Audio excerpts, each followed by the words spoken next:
Clause 2, award of contract, purchase of 2 four-wheel drive backhoe loaders. Councillor Stroud. Thank you, Worship.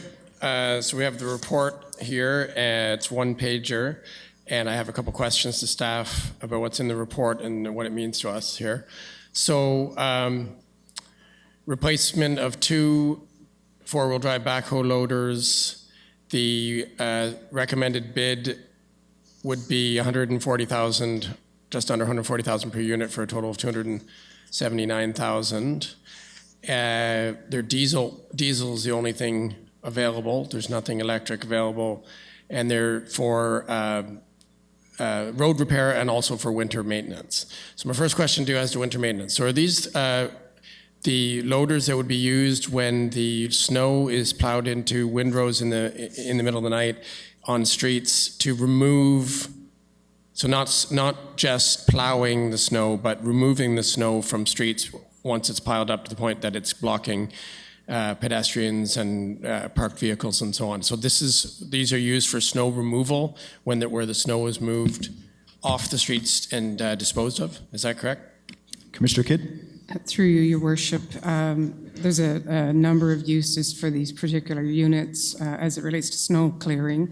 We can use them in parking lots, but yes, one of the expanded uses is by having a blower attachment included so that we can get into tighter spaces and help us with clearing the windrows that are collected as we plow streets and on-street cycling lanes and things like that.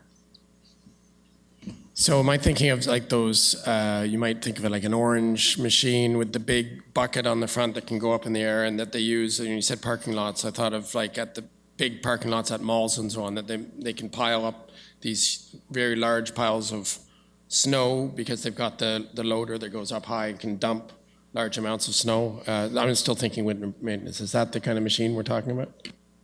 Commissioner Kidd. Through you, Your Worship, that does sound like a loader. Can you do those arm motions one more time so we make sure we...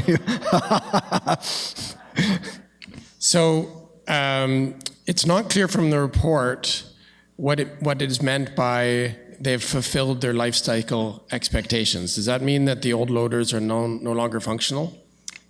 Through you, it means that we set a life expectancy on all of our fleet assets as we acquire them. And generally that life expectancy is for planned replacement. It also factors in the maintenance cost and the overall use of the piece of equipment. So essentially it's due for replacement, each of these units, because yes, if we continue to have them in the fleet, they will not be reliable necessarily, and we will start to have to invest more in maintenance and repairs. So in many ways it's similar to how you would plan for replacement of a personal vehicle. Right, so the maintenance cost might exceed the value of the replacement cost at some point, and we're at that point. And then the last question has to do with the submission. So it says 3 proposals were received, but 1 was non-compliant. Does that mean it was not evaluated because it was incomplete, and that what was evaluated was 2 submissions, and because we didn't get 3 valid submissions, that's why it's coming to council? Through you, Your Worship, one of the proposals that was submitted did not meet the specifications that were set out in the RFP, making it non-compliant, and therefore we did not evaluate it. So yes, that left us with 2 valid bids in accordance with the purchasing bylaw. Therefore, we do not have delegated authority and have to seek council approval. Just final question on that. Was there any effort made to help the third bidder complete their bid so that you could have actually been in compliance with the bylaw? Commissioner Kidd. Through you, Your Worship, when specifications are clearly laid out in an RFP, it's not something that we would go back to try to correct. It's very clear what the requirements are. And if any proposal didn't meet that requirement, then it's not considered a valid bid. So we do not go back to do that, no. Are you able to tell me if that invalid bid was less than the recommended bid, which we're told was the lowest bid. Commissioner Kidd? I believe the bid that is being recommended was the lowest bid of the two that were valid and the one that was deemed to be not valid.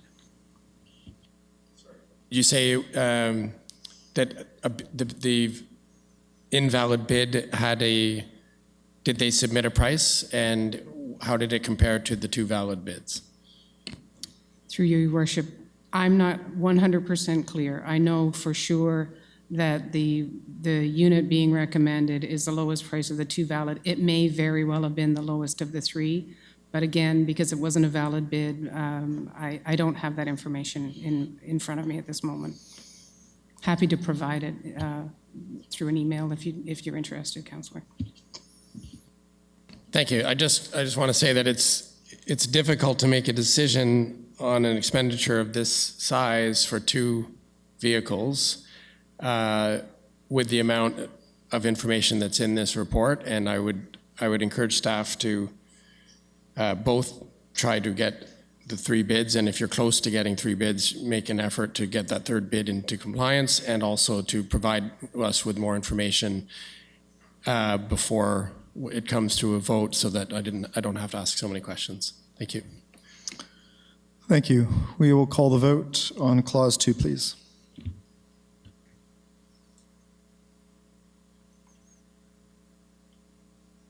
And that carries.